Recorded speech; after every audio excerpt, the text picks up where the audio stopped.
isso. Mas todo começo de ano as pessoas começam o ano lendo devocionais, né? Agora estou com um devocional novo, vou ler a Bíblia toda no ano, e várias outras metas que a gente coloca, né? Mas que se você tiver uma meta para colocar na sua vida, que seja oração. Oração é a base de tudo, é o nosso relacionamento com Deus, né? E muitas vezes a gente subestima isso.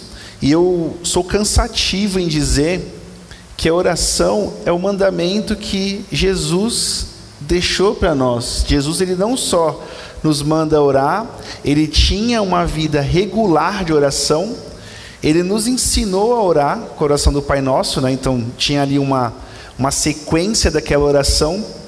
E muitas das vezes a gente sofre, a gente tem angústias, a gente passa por situações difíceis, né? Nós temos o nosso leão diário para matar, né? Matar o leão por dia. E muitas vezes a gente esquece que a gente tem uma ajuda gigantesca, que é o nosso Jesus, através da oração.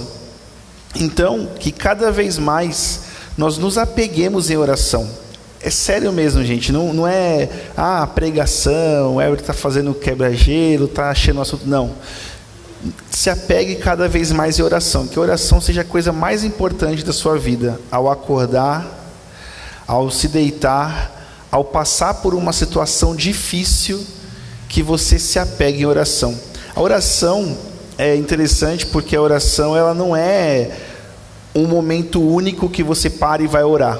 Vou parar agora e vou orar. E você fala lá meia dúzia de palavras, você muda o seu vocabulário, né? Santíssimo Deus, e você fala de uma forma toda rebuscada, aí depois você volta a falar de qualquer jeito. Uma oração é uma conversa com o seu melhor amigo e com quem te criou.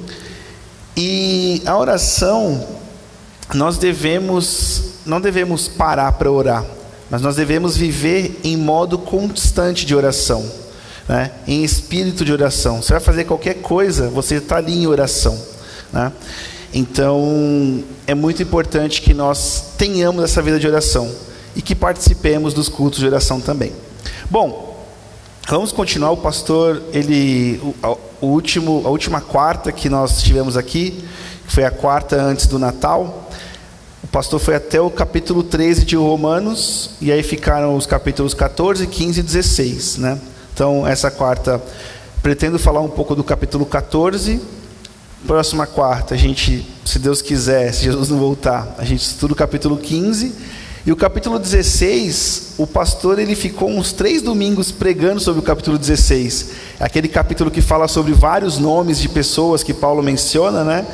E provavelmente o pastor vai ter voltado já, então ele vai poder encerrar esse ciclo aqui do livro de Romanos. Mas eu fico muito feliz, é um desafio, fico nervoso, mas fico feliz de poder falar sobre o livro de Romanos para vocês.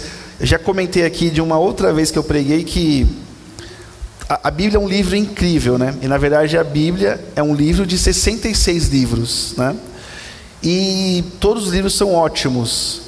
Mas o livro de Romanos para mim é especial, porque é um livro muito legal, um livro que ele resume bem o Evangelho, o jeito que ele começa, o jeito que ele se desenvolve, o jeito que ele termina, enfim, o livro de Romanos é um livro completo. Se a pessoa quiser entender a obra de Jesus, ela pode ler o livro de Romanos, que ela vai entender perfeitamente qual que é o centro da Bíblia, qual que é a história da Bíblia. É um resumo completo do que é o livro de Romanos. E o capítulo 14 eu gosto muito também, eu gosto de todos, mas o capítulo de 14 eu gosto muito também. Por quê? Porque ele é autoexplicativo. Então, assim, não precisa de uma pessoa aqui facilitando. Se você ler, eu não sei qual foi a última vez que você leu o capítulo 14 de Romanos, se você já leu, se você leu essa semana, se você nunca leu, mas se você ler lá, você vai ver que ele é muito didático. Paulo está ali falando uma série de coisas e é muito didático. Por outro lado, eu acho que várias pessoas que a gente vê por aí arrumando briga por causa da Bíblia, por causa do que fazer, eu tenho quase certeza que ou elas nunca leram, ou elas rasgaram da Bíblia dela o capítulo 14 de Romanos. Vocês vão entender por quê, né? Então vamos ler, eu vou ler o capítulo inteiro. Ele é um capítulo curto em relação a outros, mas só que ele é bem interessante. Então eu vou ler e depois a gente vai discorrendo sobre eles. Bom, estou lendo na versão, vou ler na NVI, né, que é uma que a gente usa mais. Cadê? Aqui, beleza. Estou com a Bíblia aqui também, mas a letra é pequena, então vamos no celular, que o celular ajuda nessas horas. Bom, Romanos 14, começa assim: os fracos e os fortes. Aceitem o que é fraco na fé, sem discutir assuntos controvertidos. Um crê que pode comer de tudo, já outro, cuja fé é fraca, come apenas alimentos vegetais. Aquele que come de tudo não deve desprezar o que não come, e aquele que não come de tudo não deve condenar aquele que come, pois Deus o aceitou. Quem é você para julgar o servo alheio? É para o seu Senhor que ele está em pé ou cai, e ficará em pé, pois o Senhor é capaz de sustentar. Há quem considere um dia mais sagrado que outro, há quem considere iguais todos os dias. Cada um deve estar plenamente convicto em sua própria mente. Aquele que considera um dia especial, para o Senhor assim o faz. Aquele que come carne, para o Senhor come, pois dá graças a Deus. E aquele que se abstém, para o Senhor se abstém, e dá graças a Deus. Pois nenhum de nós vive apenas para si, e nenhum de nós morre apenas para si. Se vivemos, vivemos para o Senhor, e se morremos, para o Senhor. Assim, quer vivamos, quer morramos, pertencemos ao Senhor. Por esta razão, Cristo morreu e voltou a viver, para ser o Senhor de vivos e de mortos. Portanto, por que julga seu irmão? Por que julga seu irmão? Por que despreza o seu irmão? Pois todos compareceremos diante do tribunal de Deus, porque está escrito: por mim mesmo jurei, diz o Senhor, diante de mim todo joelho se dobrará e toda língua confessará que sou Deus. Assim, cada um de nós prestará contas de si mesmo a Deus. Portanto, não deixemos de julgar uns aos outros. Em vez disso, façamos o propósito de não pôr pedra de tropeço ou obstáculo no caminho do irmão. Como alguém está no Senhor, tenho plena convicção de que nenhum alimento é por si só impuro, a não ser para quem o considere, para ele é impuro. Se o seu irmão se entristece devido ao que você come, você já não está agindo por amor. Por causa da sua comida, não destrua o seu irmão por quem Cristo morreu. Aquilo que é bom para vocês não se torne objeto de maledicência, pois o reino de Deus não é comida nem bebida, mas justiça, paz e alegria no Espírito Santo. Aquele que serve a Cristo é agradável a Deus e aprovado pelos homens. Por isso, esforcemo-nos em promover tudo quanto conduz à paz e à edificação mútua. Não destrua a obra de Deus por causa da comida. Todo alimento é puro, mas é errado comer qualquer coisa que faça os outros tropeçarem. É melhor não comer, nem beber vinho, nem fazer qualquer outra coisa que leve seu irmão a cair. Assim, seja qual for o seu modo de crer a respeito dessas coisas, que isso permaneça entre você e Deus.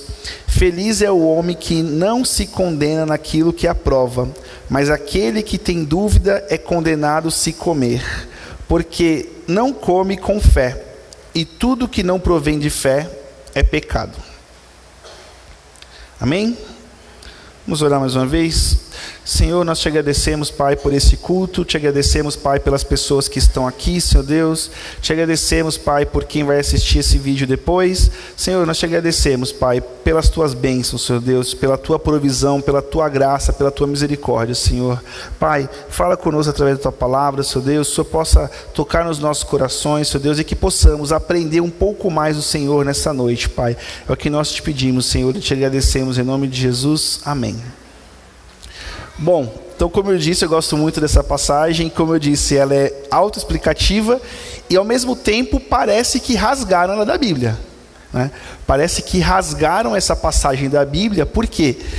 Porque é incrível o quanto a gente vê pessoas perseguindo, julgando, debates na internet, as pessoas um brigando com o outro e fazendo isso ou aquilo, por conta do quê? Por conta do que a gente acabou de ler. Ah, come isso, não come aquilo. Ah, porque o dia tal é melhor, porque o dia tal é santo, porque não sei o quê. Ué, se a pessoa faz isso, assim, está indo simplesmente contra o que está aqui. Simplesmente contra o que está aqui. Parece que as pessoas, elas ignoram parte da Bíblia quando elas deixam de fazer o que está escrito na Bíblia. E tem uma coisa que é muito importante quando a gente vai ler a Bíblia, eu costumo dizer, para quem está mais próximo, o pessoal do louvor, a Bíblia não é um livro fácil. Não é. Tem gente que fala, ah, não, porque a Bíblia é um livro incrível, a palavra de Deus, mas não é fácil. A Bíblia é um livro onde Deus se revela no Velho Testamento de uma forma, Jesus vem, depois vem os apóstolos. Então, nem tudo que está ali é aplicável para a gente, nem tudo que está ali, mas uma parte é. Tá, qual parte que é aplicável? E qual parte que não é aplicável? Para isso que as pessoas, quando estudam a Bíblia, falam de fazer uma exegese, ter uma boa hermenêutica, né? Esses termos teológicos, mas na prática, o que quer dizer isso? Por isso que a gente precisa entender a aplicação do texto, e nós precisamos entender o contexto nos dias de hoje, né? Como que seria a aplicação nos dias de hoje, como foi o contexto na época, para quem era o público. Então, assim, toda vez que a gente vai ler a Bíblia, a gente precisa fazer algumas perguntas para o texto. Para você fazer uma boa exegese e hermenêutica, uma boa interpretação, uma boa contextualização, você faz perguntas para o texto. E aí, a primeira coisa que eu fiz foi, por quê? Por que Paulo está dando essa cajadada nos romanos? Por que Paulo está falando assim, olha, você que acha que você é mais santo porque você come ou não come, você acha que tal dia é melhor que outro dia, olha, não é bem assim. Aí eu perguntei, por quê? Por que Paulo está fazendo isso? Então, esse é o primeiro ponto, por quê? E depois, isso é aplicável para os dias de hoje, sim ou não? É algo que a gente deveria pensar, e a resposta é sim. Quem vai na sua cabeça assim, está certo. Por quê? Tem uma coisa que não tem a ver com só o livro de Romanos, mas tem a ver com quem disse isso. Se a gente pegar uma profecia que foi dita, aqui é mais escola bíblica, tá, pessoal? Mas isso é muito importante para a gente entender o contexto. Se a gente pegar um versículo lá de Ezequiel, ou uma profecia, ou então Deus falando para os judeus que estavam ali a caminho da terra prometida, façam para mim esculturas, não sei o que lá. Aquilo é um contexto que não se aplica. Mas Jesus, ele veio à terra, ele pregou no Sermão da Montanha para quem? Para todas as pessoas. Então aquilo ali era um mandamento, era uma ordem para todas as pessoas. Tanto que Jesus, quando perguntam para ele sobre a lei, ele resume em duas: amar a Deus sobre todas as coisas e o próximo como a ti mesmo. Isso vale para todos. Jesus, quando está falando no Sermão da Montanha, ele está falando ali para judeus, mas ele está reinterpretando a lei para a gente entender o contexto da lei. Então, quando fala, não matarás, só de sentir raiva você já é assassino. Ou seja, a lei veio para jogar luz no nosso pecado. Para que a lei existe? Por que Deus deu uma lei para um bando de pecador que não ia conseguir cumprir a lei? Para jogar luz no nosso pecado, para mostrar que nós temos pecado e nós não conseguimos ser perfeitos, né? Por isso que Jesus, quando ele fala, né, lá naquela passagem, porque Deus amou o mundo de tal maneira que deu, e na sequência ele fala, porque eu não vim para condenar, mas vim para salvar. Por que Jesus veio para salvar? Porque nós já estamos condenados. Nós já estamos condenados. Todo ser humano está condenado porque tem pecado, mas Jesus veio para salvar. Através de quê?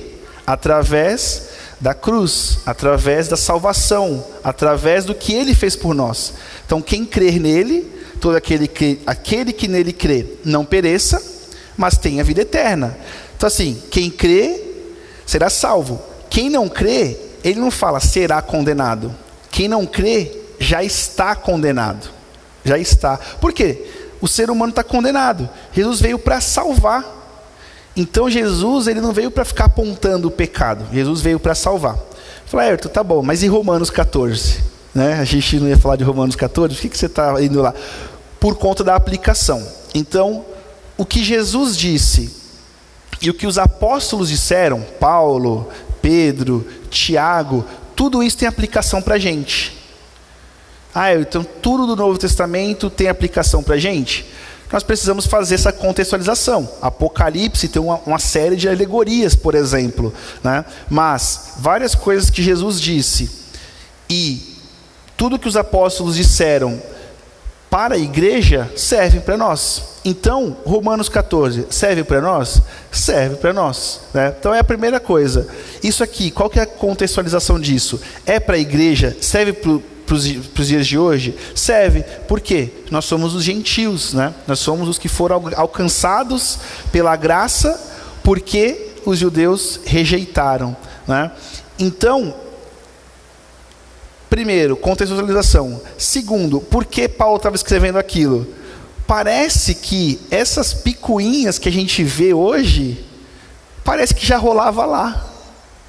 Parece que já rolava desde aquele tempo. O pessoal brigando por religiosidade, por o que pode comer, o que não pode comer, já rolava naquela época. Então, os problemas que a gente vê nos dias de hoje, na igreja nos dias de hoje, já rolavam naquele tempo, né? Então, por isso que Paulo precisa pegar na mão, ou no caso mandou a carta, né? Mas mandou escrever como se estivesse escrevendo para criança. Olha, não faz isso, não faz aquilo. Bom, quais foram as motivações, né? Diferenças teológicas. Então, os cristãos de origem judaica, né, os judaizantes, eles continuavam dizendo, olha, a lei é importante, a lei é importante, né? Tinham julgamentos mútuos, né? Então um começava a julgar o outro, dizer que o outro era mais santo ou menos santo, por conta do que comia, do que bebia, né? Por conta de sábado, por conta de várias coisas, né? Divisões, a comunidade estava se dividindo. Meus irmãos, quanta divisão que nós não temos hoje. Esses dias eu estava assistindo um vídeo na internet e um pastor, ele era de uma determinada igreja, não vou citar o nome aqui porque, né, mas de determinada igreja, ele falou assim: nós dessa igreja não podemos chamar o pastor tal para pregar na nossa igreja. Aí o cara pergunta, mas por quê? Que você não pode chamar? O pastor que não poderia ser chamado, eu vou falar. Ele está falando do Hernandes Dias Lopes.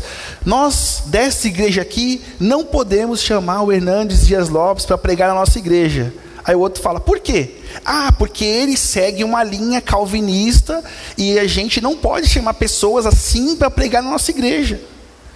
Aí qualquer semelhança com aquele tempo não é mera coincidência. Porque existe essa divisão e esse texto, depois a gente vai esmiuçar ele aqui daqui a pouco, mas esse texto, ele fala justamente contra essas divisões, contra essas interpretações, né? Então, é importante que a gente saiba lidar com isso. E, para a gente entrar no texto, a palavra-chave desse capítulo, para mim, ele fala bastante sobre julgar, né? Julgar. E aí eu pensei, como que é o julgar nesse contexto aqui, né? Ele está falando do quê? E o julgar, aí a gente geralmente vai buscar a tradução, e aí o Novo Testamento, né, escrito no grego. Esse julgar aplicado nesses versículos se diz crino, e tem o sentido de crítica, avaliação negativa. Então não é o julgar de, olha, você tem que discernir o que é certo e errado. O julgar aqui aplicado nesses versículos é um julgar de, você está errado, você está fazendo errado, vou te discriminar porque você está fazendo errado. Então não é um julgar de avaliar se é certo ou errado. Nós devemos julgar se uma coisa, avaliar se uma coisa é certa ou errada, se uma prática é boa, se uma prática é ruim. Então quando ele fala que não julgueis, ele não está querendo dizer, olha, não avalie se algo é certo ou errado. Não, não é isso. Ele está querendo dizer, não discrimine ou não condene, é o julgar nesse sentido, é o julgar no sentido de já condenar que aquilo é errado, né? Bom, então é importante a gente ter todo esse pano de fundo. A aplicação dos versículos que a gente está lendo aqui, a gente entender o julgar nesse contexto, porque tem um monte de gente que faz um monte de coisa errada, né? E aí eles falam assim, olha, não julgueis. Olha, não julgueis. Não, e não é bem assim, não é não julgueis, né? A gente precisa discernir o que é certo e errado, né? E fazer a coisa certa. Agora, o contexto aqui é condenar uma pessoa por conta da crença dela, ou como ela acredita, ou como ela interpreta alguma coisa, né? Então acho que é isso que a gente precisa separar bem. Bom, vamos para o texto, pessoal.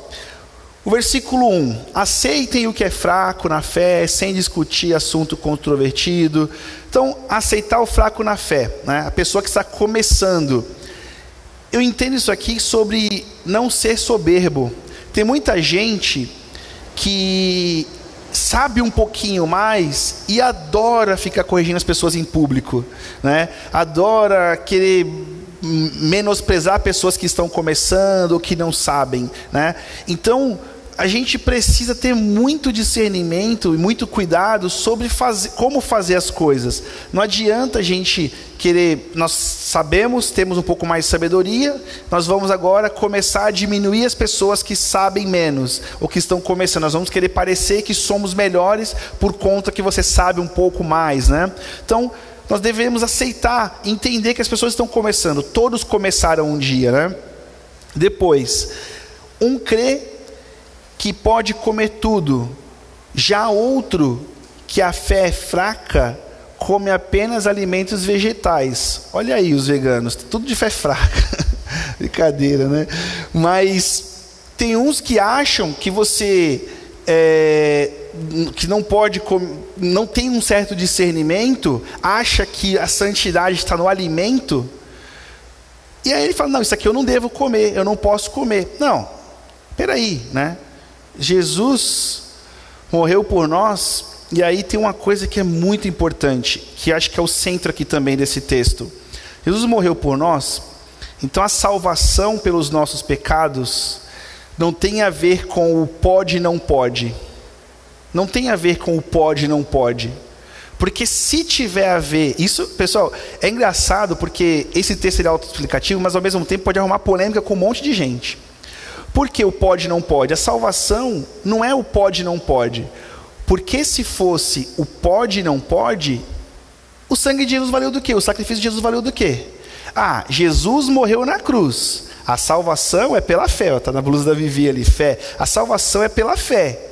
Mas se você fizer isso aqui, isso aqui, isso aqui, isso aqui, então você perdeu a salvação. Ué, peraí, então a salvação é pela fé, ou a salvação é pelo que pode, não pode fazer, o que eu faço, não faço, deixo de fazer. E é muito do que Paulo está fazendo aqui. Se Deus nos aceitou, se Deus nos escolheu, foi justamente para que nós tivéssemos liberdade em Cristo.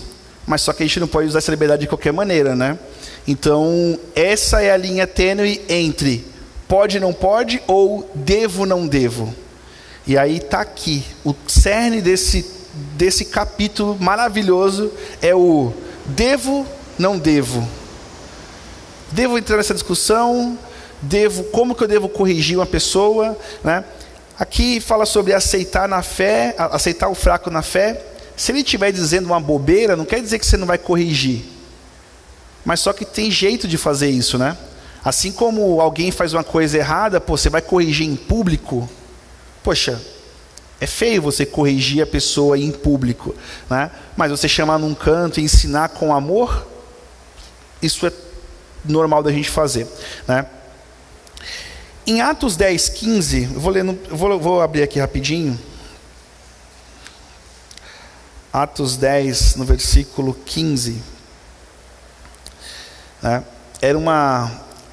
Era aquela visão que Pedro teve quando... Vou ler um pouquinho antes, né? Vi o céu aberto e algo semelhante a um grande lençol descer à terra, preso pelas 4 pontas, contendo uma espécie de quadrúpedes, bem como répteis da terra e aves do céu. Então uma voz lhe disse: levante-se, Pedro, mate e coma. Mas Pedro respondeu: de modo nenhum, Senhor, jamais comi algo impuro ou imundo. Aí, versículo 15, a voz lhes falou segunda vez: não chame de impuro o que Deus purificou. E basicamente, aquele que come de tudo, voltando lá para o texto, voltando para o texto de Romanos 14, aquele que come de tudo não deve condenar quem não come e vice-versa, pois Deus o aceitou. Como assim Deus o aceitou? Deus os aceitou em Jesus. Então aqui Paulo está falando num contexto de convertidos, pessoas que receberam a Cristo.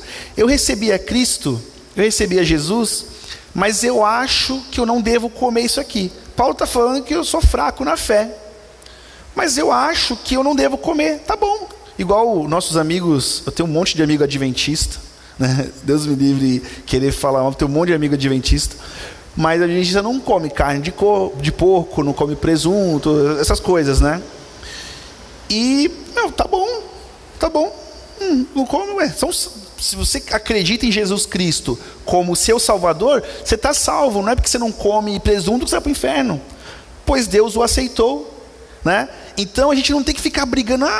Você não vai comer uma feijoada comigo? Tá bom, não come. Quem está perdendo é você, né? Mas assim, ele acha que não deve fazer aquilo, ok, né? Mas a gente não deve entrar numa briga, num embate. Tá na moda agora, né? Os debates de internet, debates de podcast. Eu não vou entrar na briga por causa disso. Você não quer comer, cara? Você crê em Jesus como seu Salvador? Creio. Amém. Vamos estar juntos no céu, no banquete lá no céu. E aí depois vem nos versículos 2 a 4. Quem é você para julgar o servo alheio? É o Senhor que nos sustenta. Parece que as pessoas não entendem isso, né? Quem é você para julgar o servo alheio? O servo. Então aqui a gente está falando de salvos, pessoas que receberam a Cristo, né? Nem Jesus veio para condenar o mundo, mas sim para salvar o mundo que já está condenado. Eu acabei de falar sobre isso. O mundo já está condenado, e Jesus veio para salvar o mundo que estava condenado. Então nós não devemos. Quem é você? Né? Vou pegar aqui para não falar que, você está pegando pesado. Não, está aqui, versículo 4. Quem é você para julgar o servo alheio? E aí, lembre-se, tá, pessoal? Lembre-se da tradução do julgar. Não é quem é você para dizer se a pessoa está fazendo uma coisa certa ou coisa errada. Não é isso. Quem é você para condenar o servo alheio? A gente não tem que condenar ninguém por conta de uma coisa que ela faz, né? Nós devemos, no máximo, explicar o que é certo e o que é errado. Olha, eu acho que essa prática não é boa para você, mas com amor, né? E não do jeito que a gente vê por aí, né? Por outro lado, eu trouxe um outro versículo aqui fora de Romanos. Está em Efésios, no capítulo 5, versículo 11, né? Porque da forma como eu estou falando, e da forma como está sendo exposto aqui no versículo, pode parecer assim, e o julgar, né? Estou tomando muito cuidado com essa palavra julgar. Então quer dizer que eu não devo julgar ninguém, cada um faz o que quiser da vida, e não estou nem aí. Não é isso. Olha o que Efésios, o mesmo Paulo que escreveu para os Romanos, escreveu para os Efésios. Ele falou assim: não participem das obras infrutíferas das trevas, antes exponha-nas à luz. Devemos sim expor o que é pecado, mas nós não devemos condenar as pessoas, porque nós não condenamos ninguém. As pessoas já estão condenadas. Nós devemos levar essa mensagem de salvação para elas, né? Então, nós não devemos compactuar com o pecado ou simplesmente dizer: eu não sou ninguém para condenar, então se a pessoa está fazendo coisa errada, beleza. Não é isso. A gente não deve compactuar com o que é errado, mas nós devemos ensinar com amor. E nós não devemos condenar ninguém porque o mundo já está condenado. Nós devemos levar essa mensagem de salvação. Nos versículos de 5 a 8, né, Ele fala, quem considera uma coisa ou outra, considera para o Senhor, falando aqui de salvos, né? Seja por temor ao Senhor, devemos levar isso em consideração. Cada um deve estar convicto em sua própria mente. Aquele que acha que um dia é mais sagrado que o outro, né? Então, de novo, nossos irmãos adventistas, né, acham que o sábado, não, porque o sábado tal, não entenderam ou se mantém ainda naquela coisa do sábado e tudo mais. Se eles acham que aquele dia é santo, mas se eles receberam Jesus Cristo como Salvador deles, amém. Os adventistas fazem um monte de coisa legal no sábado, beleza, né? Agora, se a pessoa ela entende que a salvação está no sábado, ou em não comer presunto, ou em fazer tal coisa, aí está errada. Porque a salvação está em Cristo Jesus.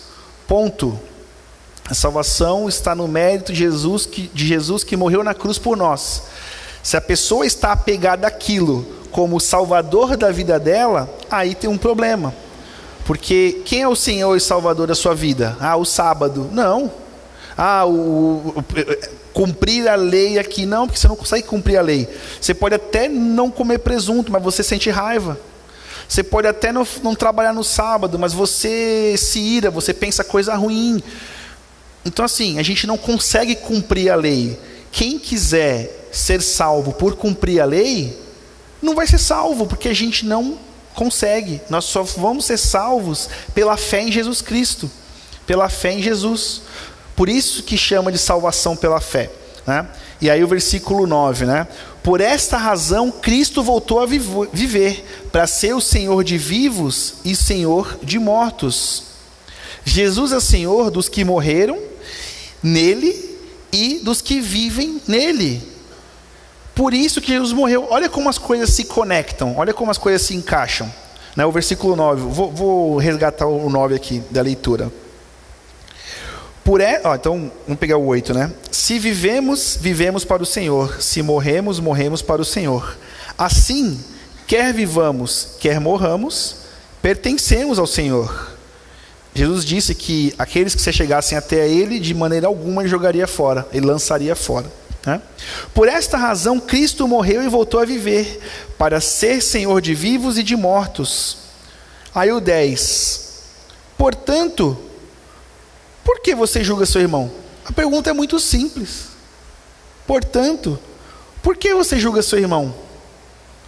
Todos compareceremos diante do tribunal de Deus. E aí esse versículo aqui, que arrepia, né? Todo joelho se dobrará e toda língua confessará. Aqui tem um pouquinho de escatologia, e aí eu vou deixar essa para o pastor Claudemir depois trazer para a gente, mas muito rápido. Todos compareceremos, né? Ao homem foi dado viver uma vez e depois o juízo. Ou seja, todos nós vamos viver uma vez, se Jesus não voltar, nós vamos morrer. E tem algumas pessoas que não vão morrer porque elas vão estar vivas quando Jesus voltar, né? Então essas pessoas serão privilegiadas. Mas a Bíblia diz que, 1 Tessalonicenses diz isso, as pessoas que estiverem aqui, elas não antecederão as que já morreram, porque quando Jesus voltar, os mortos ressuscitarão primeiro. Foi até o que o Wallace disse aqui, o seu Teófilo está descansando no Senhor, e se Jesus voltar agora, ele ressuscita primeiro, e depois a gente vai, né? Então, e a gente vai para onde? Comparecer diante do tribunal de Deus, todos nós. Depois que eu não sei exatamente o momento, se morreu o tribunal direto, não sei se dá tempo de ir no banheiro, não, morreu, tribunal, e aí, né?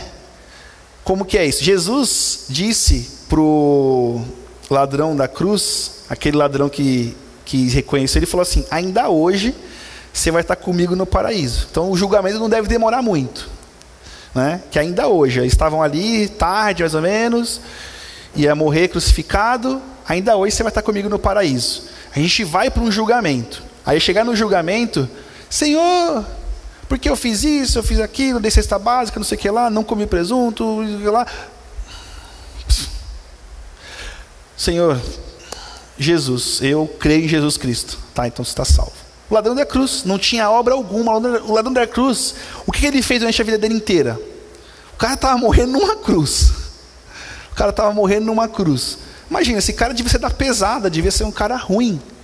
Mas ele, no seu leito de morte, no caso dele é na cruz, ele reconheceu o senhorio de Jesus. E Jesus salvou ele. Como? Fé. É graça. Né? Jesus salvou ele. Ele creu de todo o coração que ele estava do lado do Messias, do Salvador. Então não foi nenhuma obra que justificou ele. Foi a fé que justificou ele. Ah, Everton, então quer dizer então que dá para fazer isso? Então agora eu vou pirar o cabeção, não estou nem aí, vou fazer um monte de bobeira, mas lá no último momento eu aceito Jesus. Você tem certeza que você vai conseguir fazer isso? E se for uma morte que você nem viu? Morreu, nem viu. Ou então você está aqui, Jesus voltou, você nem morre, Jesus volta. E aí, você vai ter tempo de falar, não, Jesus, espera aí, eu disse que ia aceitar no final? Não. Né? Por isso que não dá para a gente viver de qualquer jeito. Não dá. Né? Nós precisamos receber a Cristo como nosso Salvador. Né? Então, todos compareceremos diante do tribunal de Deus.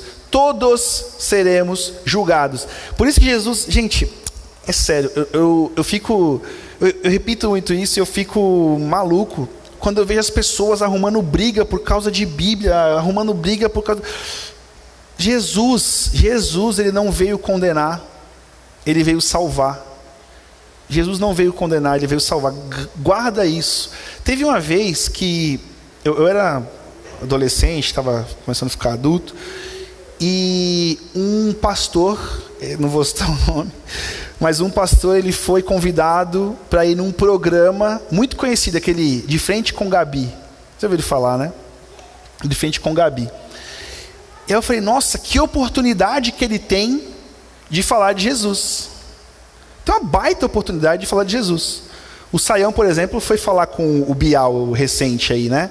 Enfim, e vários pastores estão conseguindo ir lá e tudo mais. Só que esse fazia muito tempo. Os cristãos não tinham tanta abertura como estão tendo hoje, e glória a Deus, enfim, Deus sabe todas as coisas. E aí o camarada foi lá no De Frente para um Gabi, rede nacional, tudo mais. Ele podia falar do amor de Jesus, ele podia falar de um monte de coisa legal. O que ele fez? Foi arrumar briga com um homossexual. Foi arrumar briga. Não, porque não nasce assim, porque não sei o quê, blá, blá, blá, geneticista. Mas, gente, para quê? Para que a gente vai condenar pessoas? Não é o nosso papel. Não é o nosso papel. O nosso papel é ser testemunhas de Jesus. E o Jesus que nós cremos, ele não veio condenar, ele veio salvar, porque nós já estamos condenados. De novo, repito, nós já estamos condenados. O nosso destino é um só, é isso aqui, ó. Nosso destino é ser condenado pelo pecado que existe em nós, pelas coisas que a gente diz, pelas coisas que a gente pensa, pela vaidade, pelo egoísmo, por tudo. Everton, poxa, eu sou uma pessoa tão boa, não faço mal para ninguém. Dou cesta básica, não faço mal para ninguém. Mas você tem pecado. E o seu pecado, ele não pode conviver com Deus. As suas boas obras fedem diante de Deus. São como trapos de imundícia, né? Porque nossas boas obras não são boas obras perto de tudo que a gente faz. As nossas obras, elas não podem nos salvar. Jesus pode nos salvar. Por isso que a gente não tem que achar que a gente é o santarrão. Nós precisamos levar Jesus para as pessoas. É isso. Né? E as pessoas aqui discutindo, porque é o sábado, porque não pode comer presunto. E tem a parte da bebida que daqui a pouco é uma outra situação aqui. Mas eu vou chegar lá, vai dar tempo. Enfim, todo joelho se dobrará e toda língua confessará. Eu imagino que vai ser nesse momento. Julgamento, a pessoa fala, tá vendo? Deus, eu existo. Eu sou o Deus. Você é o Senhor, você é o Deus mesmo. Pode ser nesse momento do julgamento. Eu não sei quando vai ser esse momento que todo joelho se dobrará. Mas pode ser que nesse julgamento aqui. Né? Depois no versículo... Aí depois do 13 ao 23, né? Aí vem uma série de coisas aqui, né? Então... Façamos o propósito de não colocar pedra de tropeço ou obstáculo no caminho do irmão. Isso aqui é muito importante. Nenhum alimento por si só é impuro, a não ser para quem o considere impuro.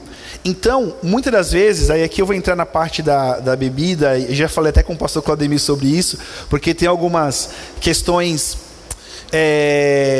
teológicas sobre esse entendimento, mas é importante, né? Por quê?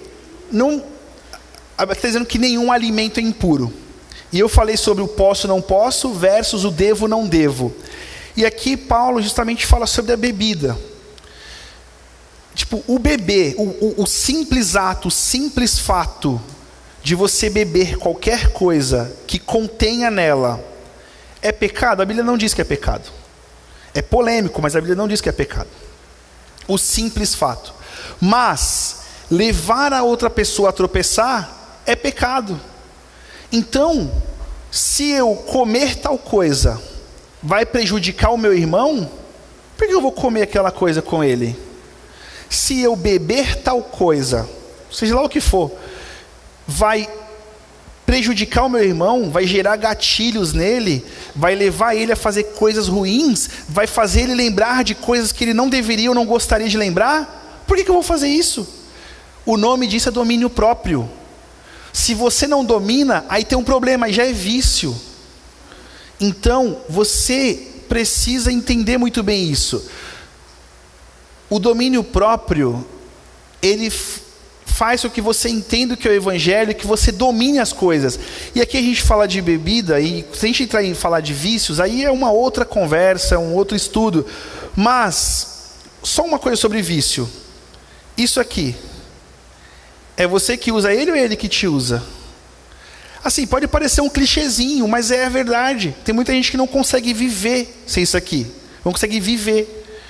Então, não é ele que me serve quando eu quiser pesquisar alguma coisa, quando eu quiser ver algumas fotos, falar com a minha família lá fora. Não, é eu que sirvo ele. Se eu ficar sem ele, eu já fico maluco. É um vício, né? Podemos falar de vícios em outros momentos. Mas a mesma coisa, comida, bebida. Se a gente não se controlar, não tiver domínio próprio, nós viramos escravos e caímos e tropeçamos. E se nós temos domínio próprio, esse texto de Romanos 14, ele fala muito sobre você, as pessoas que são mais fortes na fé, que entendem mais as coisas, versus os que são mais fracos na fé. Um novo convertido, uma pessoa que está chegando, poxa, a pessoa talvez ela tenha dificuldades em várias áreas, né? Às vezes numa área sexual. Vamos lá na praia, vamos. É difícil. Você precisa entender onde que está a fraqueza da pessoa, e você precisa tomar cuidado para não fazer ela tropeçar. A forma como a gente se veste, a forma como a gente se comporta, os lugares que a gente vai, as coisas que a gente come ou bebe, podem fazer a pessoa tropeçar. Por isso que tem esse versículo, né, que tudo que nós fazemos para o Senhor, vivemos para o Senhor. E quando eu falei no início sobre oração, se você tem uma vida que você está ligado no Senhor, está vivendo em oração, tudo que você vai fazer, você toma cuidado. Opa, devo fazer isso? Vou tomar uma decisão, eu devo fazer isso aqui? Você precisa reagir a uma situação, eu devo falar isso aqui? É difícil, tá? Não é fácil não. Por isso que muitas vezes a gente fala o que a gente não deveria, a gente fala o que a gente não gostaria de ter dito, a gente se arrepende de ter falado alguma palavra. Por quê? É o pecado que está em nós. Esse pecado que está em nós, nós não somos 100% livres deles. Ainda. Porque quando ressuscitarmos, teremos o corpo glorificado. E aí sim, o pecado não habitará mais em nós. E aí nós vamos ser perfeitos como Deus nos criou. Mas existe um caminho até aí, né? E nós precisamos ter muito discernimento. Então, para fechar aqui, se o seu irmão se entristece com aquilo que você come, você já não está agindo com amor. Poxa, eu sei que se eu fizer isso aqui, vai atrapalhar a Mila. Poxa, se eu fizer isso, não estou agindo com amor para ela. Eu sei que isso aqui é ruim para ela. Por que eu vou fazer isso? Né? Não destrua o seu irmão pelo qual Jesus morreu por causa de comida. Eu não vou destruir o meu irmão. Jesus morreu por ele. Eu vou fazer ele cair. Eu vou fazer ele voltar num vício por causa de bebida, por causa de comida, por causa de, sei lá, de alguma atitude. Não, eu tenho que ter muito cuidado com o meu irmão, né? Não destrua a obra de Deus por causa de comida. Todo alimento é puro, mas é errado comer algo sabendo que eu posso fazer alguém tropeçar, né? É melhor, aí o 21, né? Vamos aqui para o 21 para a gente já fechar. É melhor não comer carne, nem beber vinho, nem fazer qualquer outra coisa que leve seu irmão a cair. É didático. É melhor não fazer, não comer carne, não beber vinho, ou fazer qualquer outra coisa que leve seu irmão a cair. Então eu preciso ter esse discernimento, esse cuidado. Everton, se eu fizer isso, se eu fizer aquilo, eu vou para o inferno. Não, cara, não, você não vai para o inferno. Porque o que te manda para o inferno é você não crer em Jesus, porque você já está indo para lá. O que te manda para o inferno é o seu pecado. Você já está indo para lá. Se você crê em Jesus, você foi salvo. Você saiu desse caminho de condenação, porque você crê em Jesus. Então, você pode fazer qualquer coisa. Tudo me é lícito, mas nem tudo me convém, né? Nem tudo convém eu fazer. Eu devo fazer... Eu devo andar falando palavrão? Não devo. Isso não é uma forma como um cristão se porta.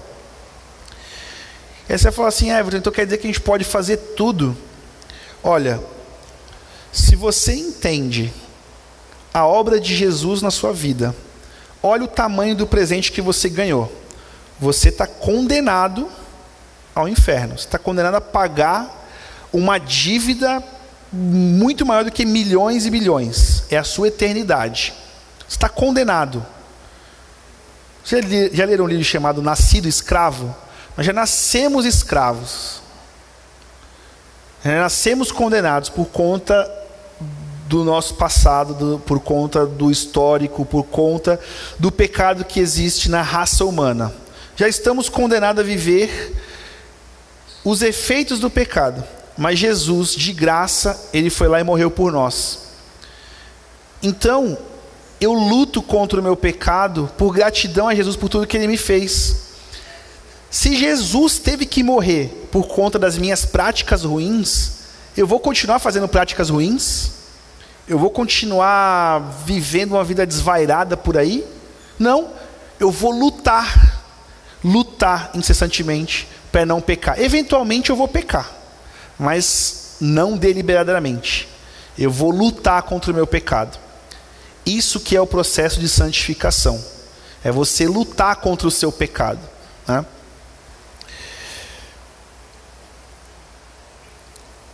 Tem um versículo na Bíblia que diz que é um pouco de fermento que leveda a massa.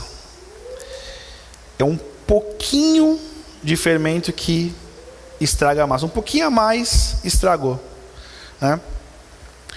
Jesus, quando ele estava falando sobre o reino dos céus, ele falou assim: se o teu olho te faz pecar, arranca fora. Se a tua mão te faz pecar, arranca fora. Ele não estava querendo dizer sobre, literalmente, tua mão te faz pecar, arranca a mão. Não, mas se tem um hábito que te faz pecar, ou que leva o seu irmão a tropeçar, acaba com esse hábito. Acaba com esse hábito. É simples. Poxa, Everton, eu não sou viciado não, mas se eu tomo um pouquinho aqui, já me leva a querer fazer outras coisas. Então para de tomar esse pouquinho. Para você não pode tomar. Ah, mas é pecado? Não, cara, você não deve tomar isso aí, porque isso vai te levar a te destruir, vai te levar a práticas ruins. Então é muito sobre isso, é muito você ter o domínio próprio e entender o que te leva a pecar, o que te leva a fazer coisas erradas. E no final, tudo o que não provém da fé é pecado. A nossa vida, o ser humano produz pecado. E o que nos livra da condenação do pecado é a fé. Tudo que não provém da fé é pecado.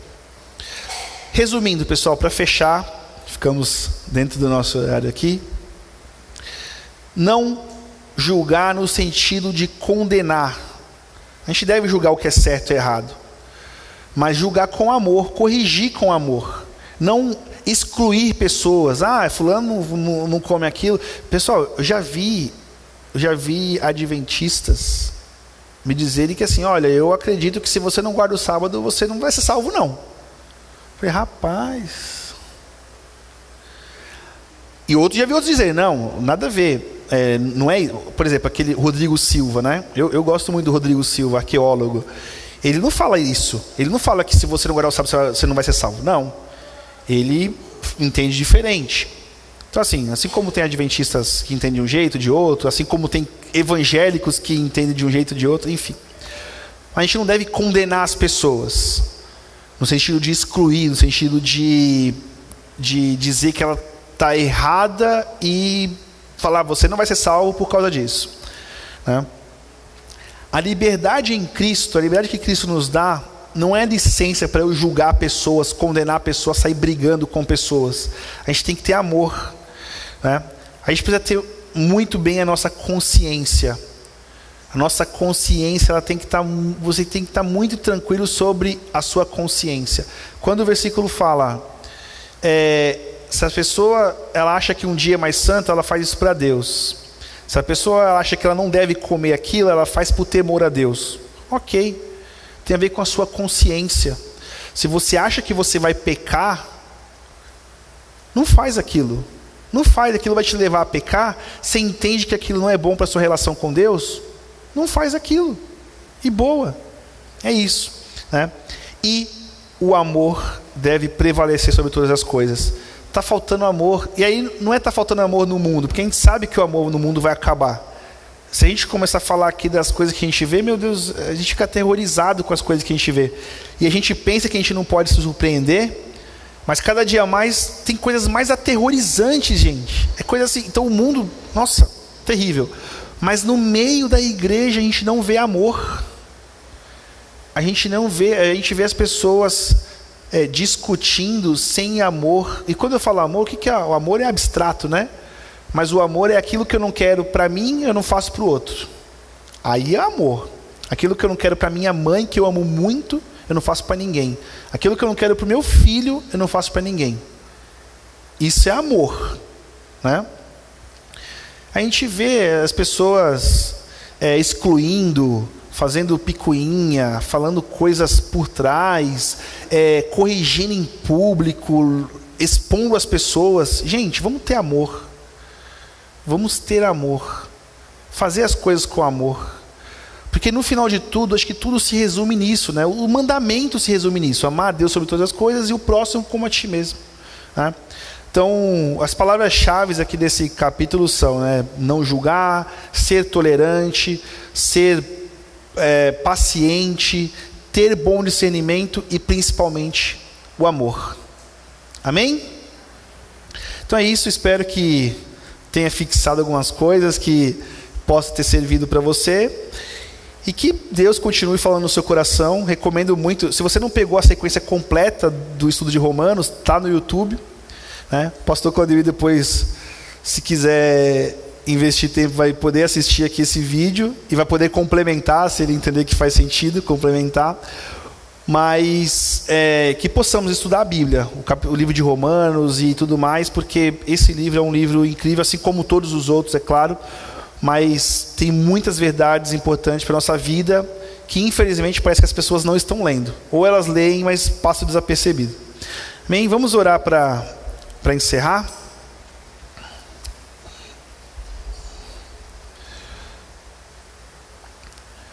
Oremos. Senhor Deus, Pai amado, muito obrigado, Senhor Deus, por esse culto, muito obrigado por esse momento onde pudemos, Pai, refletir um pouco mais sobre o Senhor, Pai.